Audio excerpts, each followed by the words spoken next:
We can go?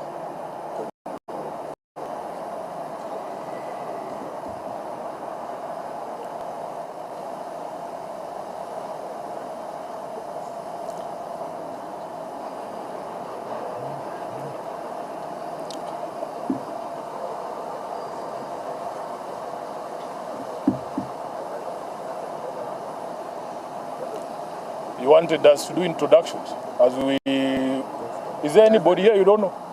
It could be a good idea. Yeah. So from the right there, you know that Mzee, the boxer himself, Honorable, who's just walking in, a member of Parliament for Saboti.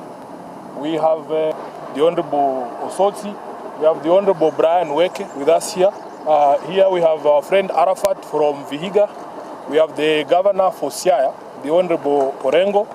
We have the Member of Parliament for Embakasi East, Babu Owino. We have the MCA for Kileleshwa and the majority, Kilimani, and the whip of the majority in the Nairobi County Assembly. And Omwami Otieno, yes, former Sarangombe MCA, and there's one of engineer. Thank you. So I think we are good to go.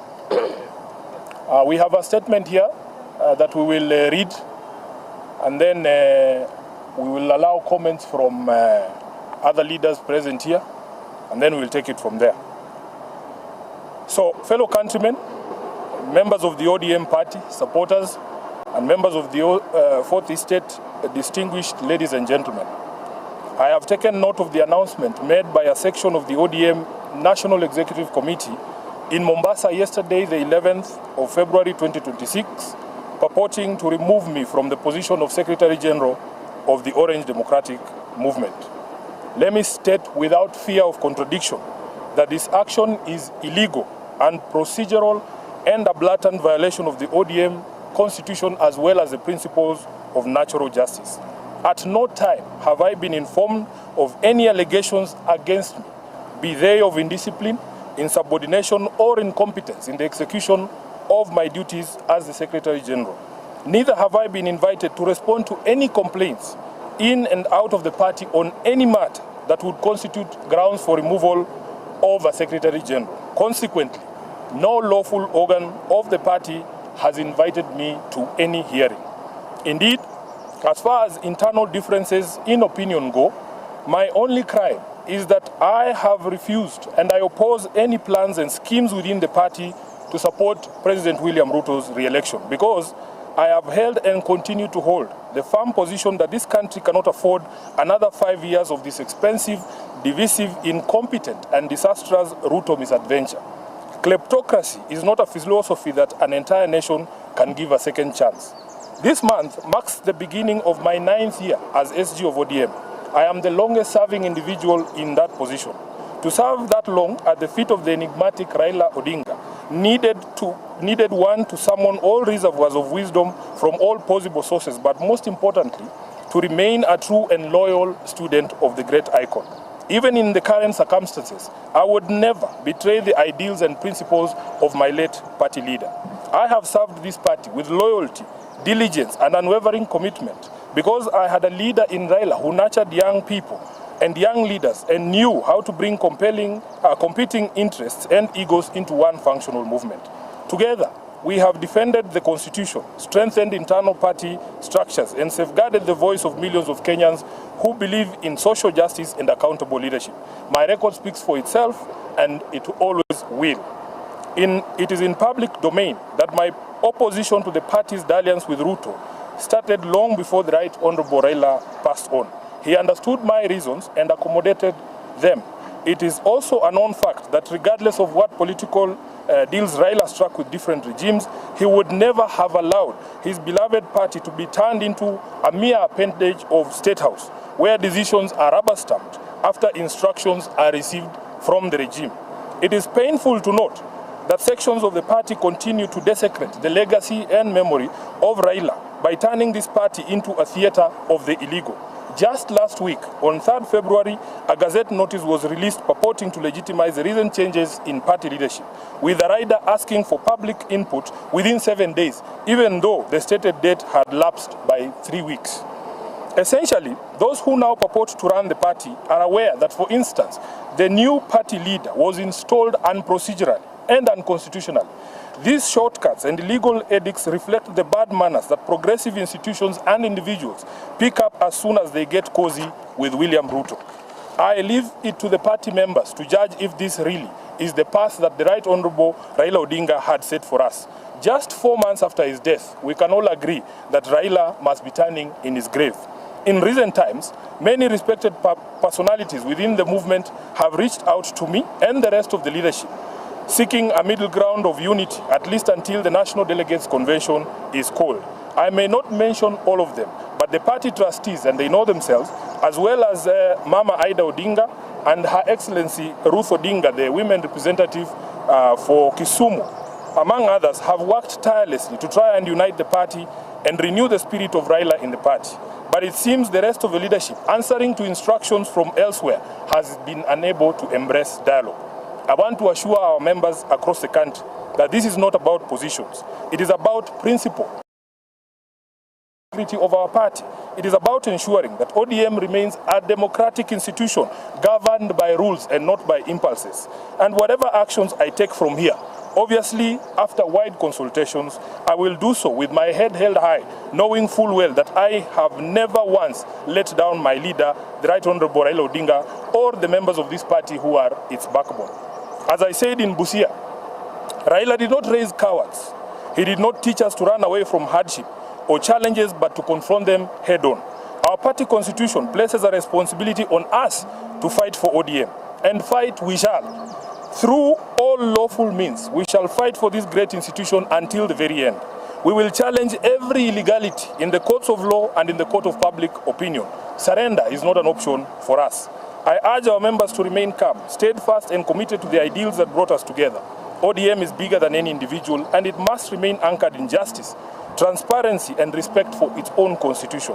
Even as we confront the spectacle of stagnation against progress and liberal versus conservative clashes in our politics, we shouldn't fall for the allure of easy largesse and cheap promises made to the electorate for the sole purpose of perpetuating the age-old slavery visited on citizens of this nation by a regime lacking in legitimacy.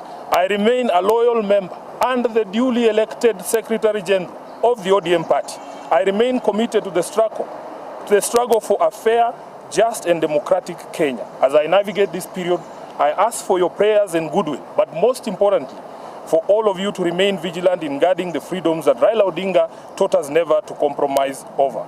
We are the generation that will reach Canaan, as envisaged by the late Raila Amolo Odinga, and nothing will distract us from this endeavor.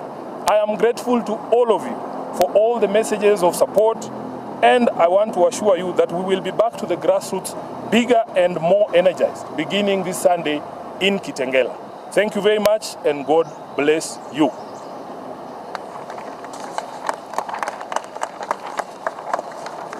So we will allow the Deputy Party Leader to say a few things.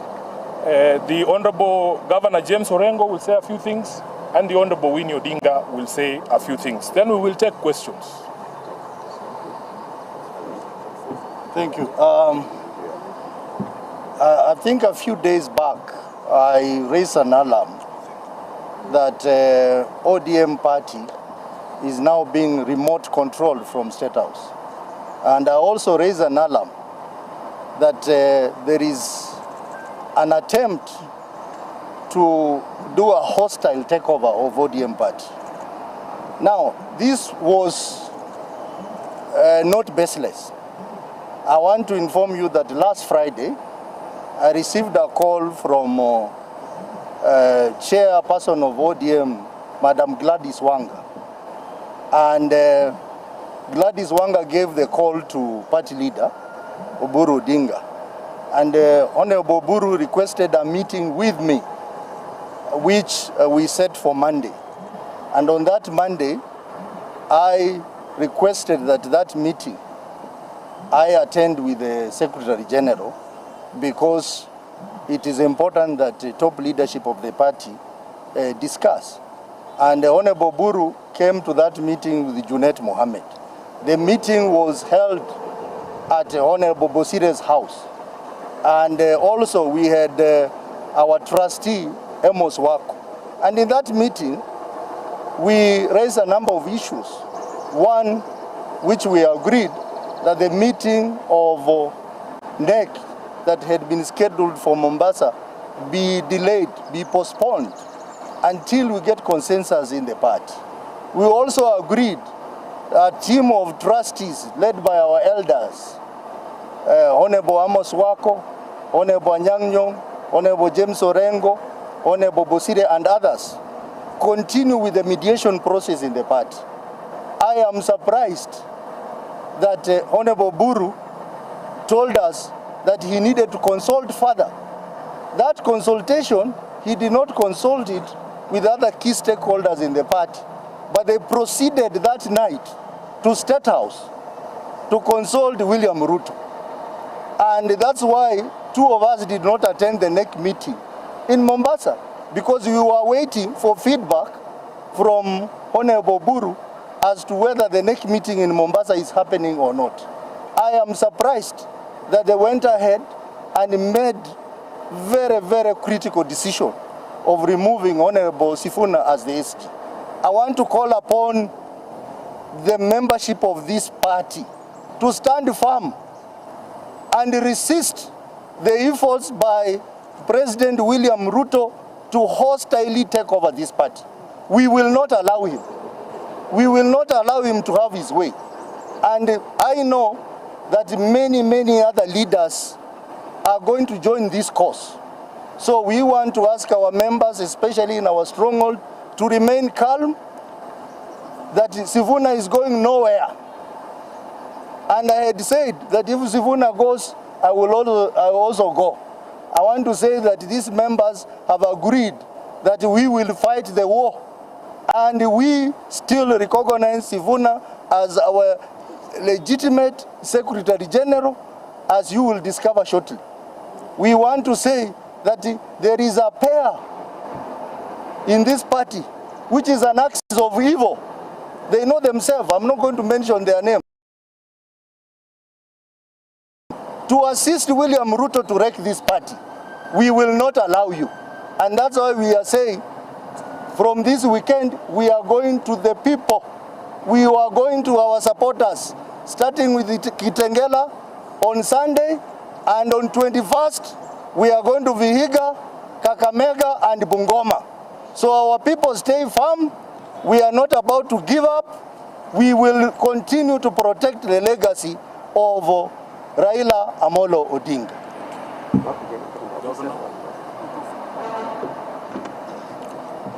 Thank you, ladies and gentlemen. I want to state that the illegal removal of Sifuna from office is not taken on a light note by this team, and I want to condemn. Stood for fair and trial, and the meeting that took place in Mombasa was an illegal meeting. That was a kangaroo meeting that was set up to remove the current Secretary General of ODM, Edwin Sifuna, from office. I want to state that these leaders were seen at one point in Mombasa taking sacred oath to uphold and protect the party constitution, the same constitution that they are violating. There was no proper procedure that was followed. And I want to state that there is no way that illegal office holders can remove a legal office holder, SecGen, from office. Lastly, I want to state that the only mistake Sifuna committed and the only mistakes that we are committing is to fight for the downtrodden, to fight for the forgotten in this society, to fight for the less privileged in Kenya, to fight for jobs to be given to our youth, to fight against the high cost of living that is affecting Kenyans in this nation. These are the only crimes that we are committing. And I want to assure you that we are going to fight. The war has been declared, a line has been drawn. If you are on our side, you are on our side. If you are on the other side, fight on the other side.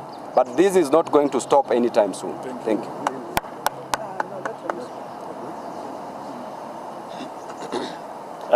Thank you very much, members of the Fourth Estate, my colleagues here. The second casualty of this coup was removed as the Deputy Organizing Secretary via a WhatsApp message. You know very well that our party constitution, to remove a NEC member, it must be a resolution of the NEC. I was removed even before the NEC met. And I'm elected member of parliament on ODM ticket twice from a very volatile, extremely non-ODM zone. From Westland to the border of Malaba, the only member of parliament on ODM is Caleb Amis. And this is a person the ODM has removed through a WhatsApp message. This is a sad day. There is a time when we lost our election in 2013 and the Baba declared democracy is on trial. The ODM democracy is indeed on trial. It is a sad moment for us to gather here as people who believed in the ideals, the ideologies and the philosophies of Baba Raila Odinga to complain about the very party that we have built through blood and sweat. It is indeed a sad moment for Kenyans. We are here to declare war. There is a coup that has happened in ODM. In olden days, coup plotters were supposed to have been stoned to death.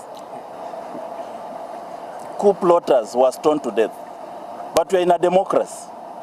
That's why the SG is going to use the right legal channel.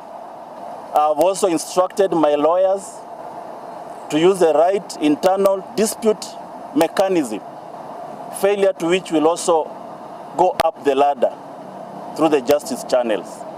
We want to urge all our supporters to remain calm, resilient.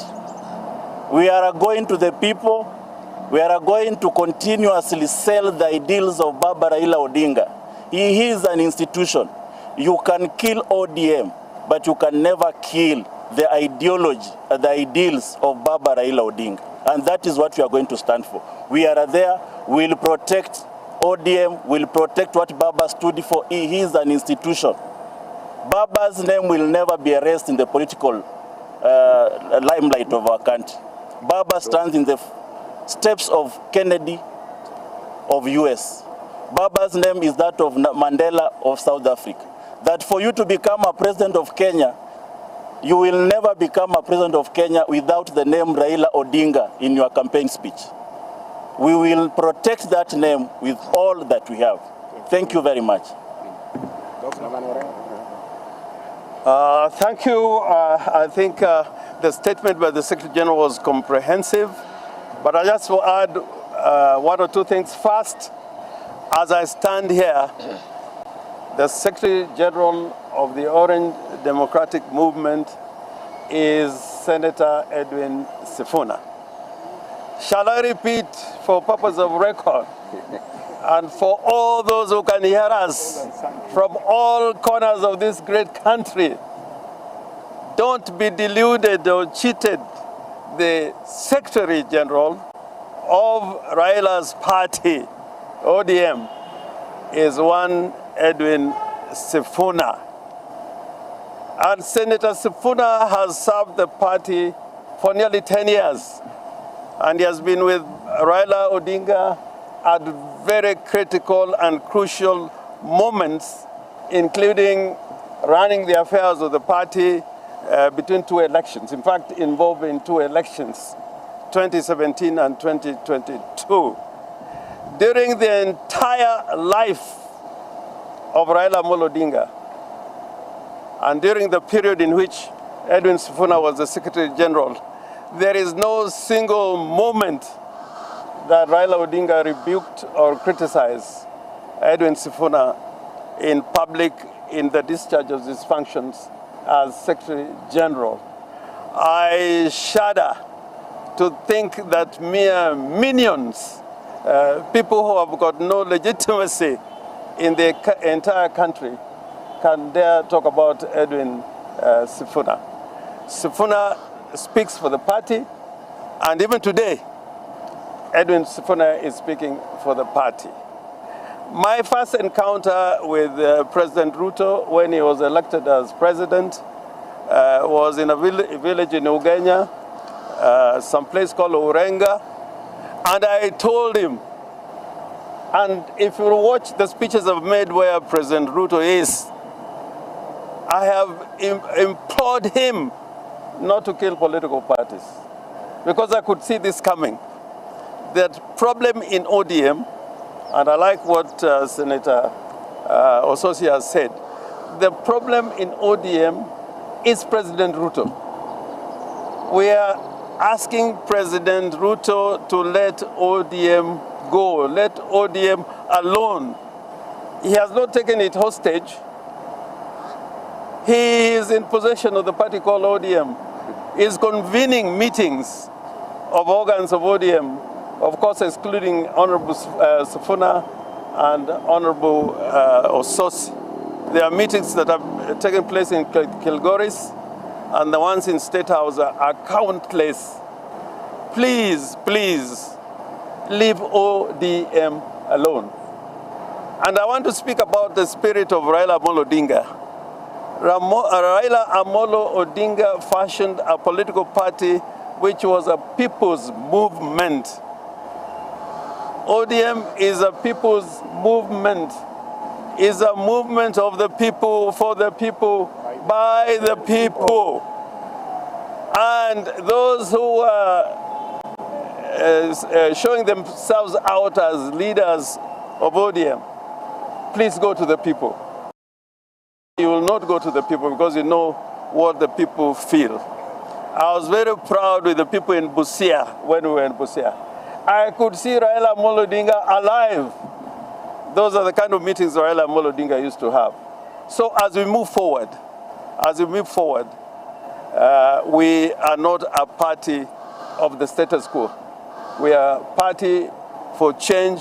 We are a progressive party and not a reactionary party. President Mwalimu Julius Nyerere once told the people of Tanzania, and particularly to the leadership and membership of CCM, that people in Tanzania are looking for change. He was addressing the people, the membership and leadership of CCM, and he said the people of Tanzania are looking for change. If they cannot get that change within CCM, they look for it outside CCM. Watanzania wanataka mageuzi, na wakikosa kupata mageuzi ndani ya CCM, wataitafuta nje ya CCM. Sisi kama wafuasi wa Raila Amolo Odinga tutaendelea kupigania mageuzi, na tutatumia chombo ya Raila Amolo Odinga ambayo ni ODM, na kamwe hatutachoka. Na tunaanza wiki hii na wiki ijayo, na pia kisi vile Bwana Ososi amesema, and at the end, mwishowe, you'll find the spirit and body of Raila Amolo Odinga is in this ODM, the leadership that is standing here. I said at the funeral of Jaramogi Oginga Odinga that they killed Jaramogi Oginga Odinga. I said in the presence of President Daniel Arap Moi that they killed Jaramogi Oginga Odinga. I also want to say, without fear of contradiction, the death of Raila Amolo Odinga, which is still a mystery to a lot of us, those bear responsibility of the death of Raila Amolo Odinga are out there, and they are silent about it. But I hope that one day we will determine the circumstances in which Raila Amolo Odinga passed away. And that must be an objective that we must achieve. And in telling Moi that they killed Jaramogi Oginga Odinga, I also said that the spirit of Jaramogi will live on. And today I can say the spirit of Raila Amolo Odinga lives on. Thank you very much. Questions? Yes.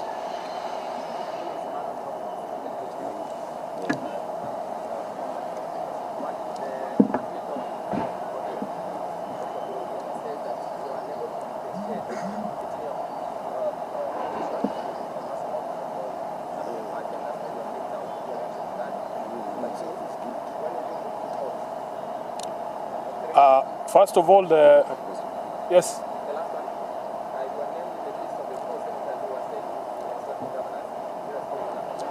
Yeah, first of all, our lawyers are already in court, and that matter that you have asked is a matter that is now properly before the court.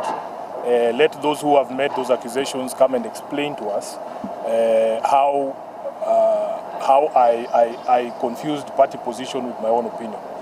Secondly, I don't think it is correct for anyone to say that Sifuna does not have a right to have a personal opinion. Raila Amolo Odinga told them himself that every person in ODM, irrespective of the position we hold, has a right to be able to speak their minds. So if anybody wants to contradict what Mzee said, that's upon them. Lastly, this is a coordinated war. This is a coordinated war against Edwin Sifuna. You people know me. You have seen me at work. The Kenyan public knows me. Those governors that are making those allegations, we will meet them in court. In court, because it is very defamatory for you to stand up and say, I have extorted you. If I have ever extorted you, you bring the evidence for the Kenyans to be able to see, and we will handle that matter. In fact, it is already a subject of discussion in the Senate, and we will deal with it from there. Any other question? Yes.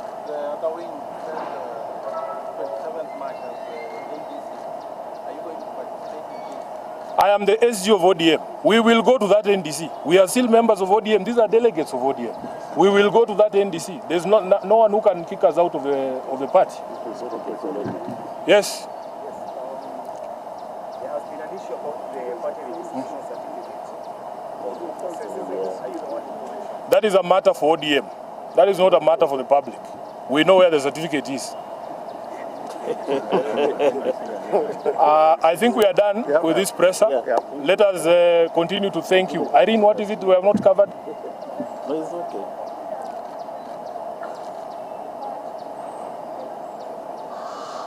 We will not respond to these rumors and unfounded allegations. If anyone has any evidence of any of these things, let them present them to you. Asanteni sana. Mungu awabariki. Good.